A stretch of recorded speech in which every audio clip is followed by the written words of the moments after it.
હાલ મહાકુંભ મેળાને લઈને ખૂબ જ દુઃખદ સમાચાર સામે આવી રહ્યા છે। બાબા કાલ પુરુષ સાંજ પડે પગ આંગળીને જે ધ્યાનમાં બેસે છે અને ચિંતા સળગવા લાગે છે અને હવા કાળી થઈ જાય છે અને પ્રયાગરાજ મહાકુંભના મેદાનમાં ભસ્મથી ઢંકાયેલા બાબાના ઉગ્ર સ્વરૂપને જોઈને સૌ કોઈ સ્તબ્ધ છે।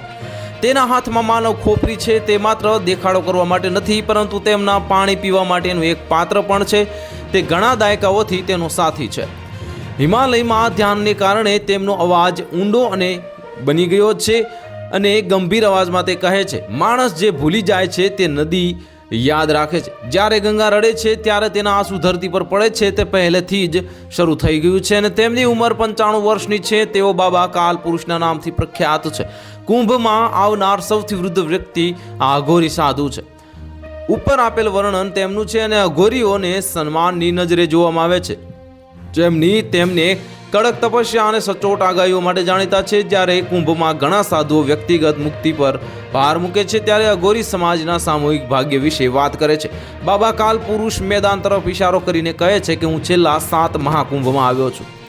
હું દર વખતે આ મેદાનમાં ફર્યો છું અને પરંતુ આ વખતે સંકેતો અલગ છે। કાગડાઓ ચિત્તા પાસે જુદા જ સ્વરમાં ગાતા હોય છે। મૃત આત્માઓ વધુ અશાંત હોય છે। નવા ચંદ્રની રાત્રે તેમની આગાહીઓ ભવિષ્યના જટિલ ચિત્રો દર્શાવે છે। તેની આગાહીઓ સીધી, સ્પષ્ટ અને સચોટ છે। તો હાલ માટે આટલું જ। મળીશું નવી અપડેટ સાથે। જો તમને અમારા વિડીયો પસંદ આવતો હોય તો વિડીયોને લાઇક કરી દેજો, ચેનલને સબસ્ક્રાઇબ કરી બાજુમાં આવેલા બેલ આઇકનને દબાવી દો, જેથી તમને આવા સમાચારની અપડેટ મળતી રહે।